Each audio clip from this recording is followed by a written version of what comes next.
And listen, Messi and Ronaldo, when the pressure comes with that, and that can sometimes lead to whatever fatigue because you're constantly looking at it. But yeah, Kane obviously has to have that experience now, and maybe he's learned a lot more from playing for Bayern and playing in big Champions League games where you go, you know, be smart enough with your position. Even the goal there, New Zealand lots of players back, but he's just wandered in there. Just that experience, and it's amazing they gave him so much space. But with that experience, he's got to be sensible with it. We're talking about the conditions. He doesn't need to become back beyond his own half, trying to spray balls in. No, there's enough players who can do that. They have enough quality. You get yourself in there. You're the best in the world at this moment in time. And again, if England want to win the big trophy. Yes, you'd imagine the Arsenal players will be available for selection on Wednesday night. Let's get Ian Wright's assessment of the performance then. He's pitch side with Gabriel now. Ian, these England fans don't stop. I know. It still was a wonderful atmosphere here today in the stadium. I'm wondering what you make, obviously, of the performance. No. I thought the fans, they've got to get a lot of credit, you know what I mean? 26,000 of them are here to come and watch us play this friendly game. But I thought, obviously, the first half was always going to be a little bit like just testing it out, see how it felt. It was a lot hotter then as well. It felt like it was a lot hot. But the second half, I thought we just had a lot more ball players. More people wanted to get on the ball. More people wanted to get the ball forward. There was a lot more movement up front in respect of even Ivan Toney just being a focal point. I thought he was really good. He made a good free kick for us there. Could have had a penalty for us just by being in that area and having the players to play into him and him trying to keep hold of it. Obviously, I thought Rio was fantastic, just trying to take people on. But I thought in the grand scheme of things here, no injuries. Everybody looked pretty sharp, pretty cool, and they just eased into a game which they should ease into. Yeah, Harry Kane says he's going into a tournament. He's never felt better going into a tournament. Was he dropped 67? Deep, 67 goals. He dropped deep, and maybe that might be the role. Do you think that might be the role he plays in this World Cup more? Yeah, but we know that he's going to do that. And the main thing with Harry is that Harry can drop deep. People will go beyond him, but you know, there are the runners as well now in the team. We've got runners in the team, but the main thing with Harry is that Harry will be there to score that goal like we did today. So we can say whatever we want about it. A few years ago, people were saying, oh, he's too deep, he's not getting in the box enough. But when it comes down to it, Harry Kane's in the right place to be, and we win today 1-0, and Harry Kane's the one who scores the goal. But when he drops off, his playmaking and his ability to pass it into people is brilliant. Jude Bellingham, in terms of the heat, said it will be about managing the game. But that's the lesson they've learned. Well, yeah, and you know what? We've got enough experience and enough quality players playing at top clubs to know how to manage games now. So obviously, you know, you wanted to see a little bit more from New Zealand to see if they could give us a bit more of a test, but that's not really what this is about. This is about getting through it, playing in this heat, getting used to this heat. And you know, I thought, like, again, the second half really good, the way we passed the ball about. England are off to Orlando, you're off to New York. I'm going to New York, baby. It's up to me. New York, baby. See you in New York, baby, this Wednesday. That's really interesting about Harry Kane, because I think occasionally you two don't want it. Listen, when he drops deep, he's a fabulous passer of the ball. Yeah. But do England want him to stay further up the pitch? I do, and look, I get what Ian's saying, and he's not wrong. But when he drops deeper, we've got players that can do that. And also, when we're managing the heat and the climate, why, Harry, waste your energy? You've scored 67 goals this season. Nobody else can do what you do. We've seen that tonight with Ollie Watkins and Ivan Toney. You're the main guy, so we give him the service in the right areas. We're going to progress. I don't want Harry Kane coming deep because there's no other player that can make those runs and do what he does. Yeah, well, there might be other people who can make the runs, but will they be as clinical in front of goal? Isn't that the question? Yeah, of course. And again, the whole argument, you don't mind him dropping him because he does have that range of pass when he does drop, but not getting it off the back four. He's done that. We saw there was a clip he'd done it in the first half today. Maybe that was just a bit of boredom.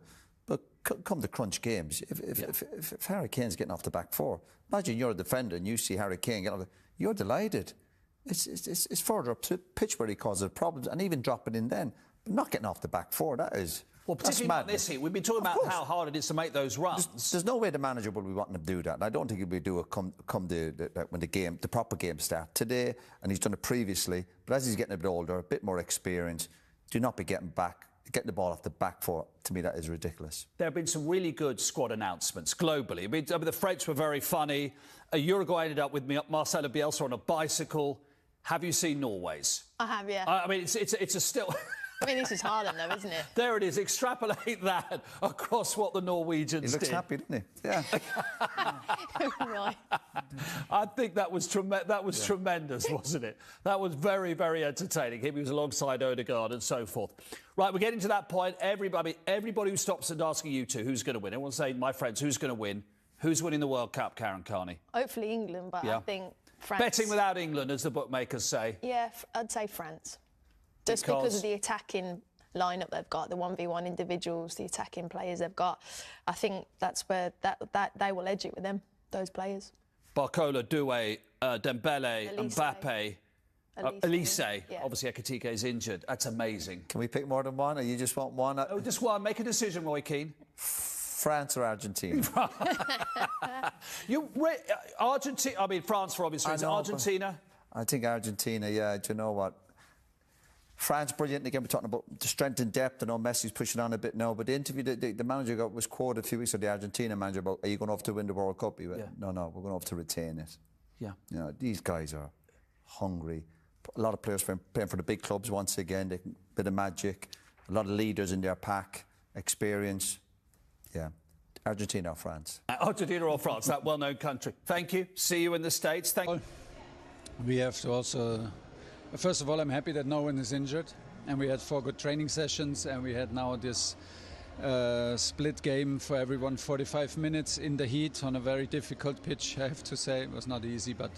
So everyone is fit, we have a win, we have a clean sheet, and from there we can keep on going. The energy is right, and the quality will come. I think the better the opponent gets, the better we will get. And yeah, it was like try to score and score, like these games sometimes look. And I know you wanted intensity. Would it be fair to say that there wasn't that intensity? England weren't flat out.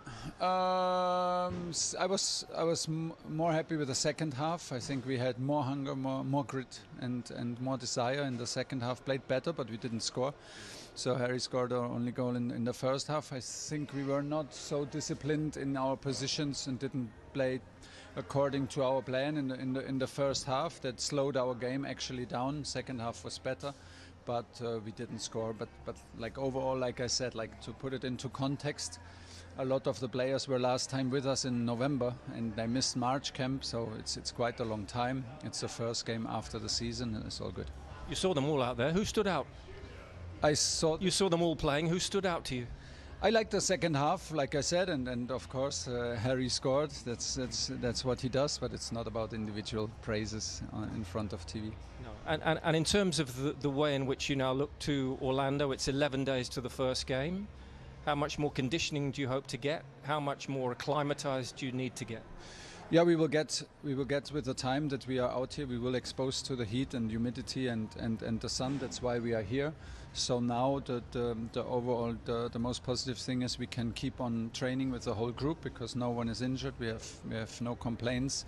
So tomorrow will be recovery day. Then we have 2 days to prepare Costa Rica. Then a chunk of players will be more minutes. We'll get more minutes. The Arsenal players in? The Arsenal players are in from today, which is good. Gives us energy and gives us quality. And then we have another 1.5 days off, and then we go to Kansas and prepare Croatia.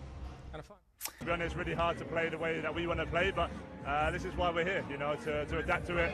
We're playing against a team who had a good low block.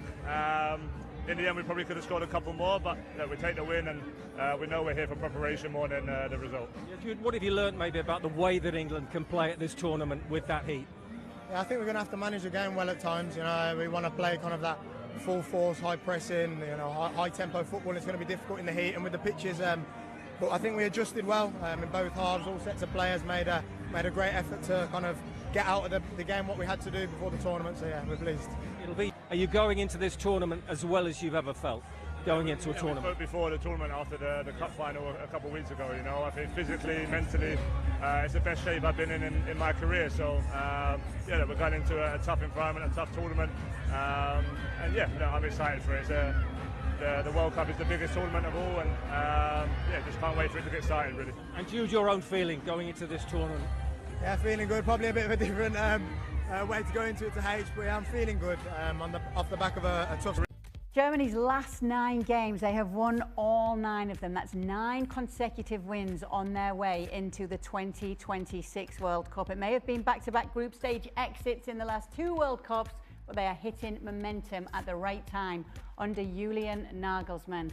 And today, their 2-1 win over the USA is another one to add to the list. Jurgen Klinsmann joining us now. What to make of them today, Jurgen? Germany.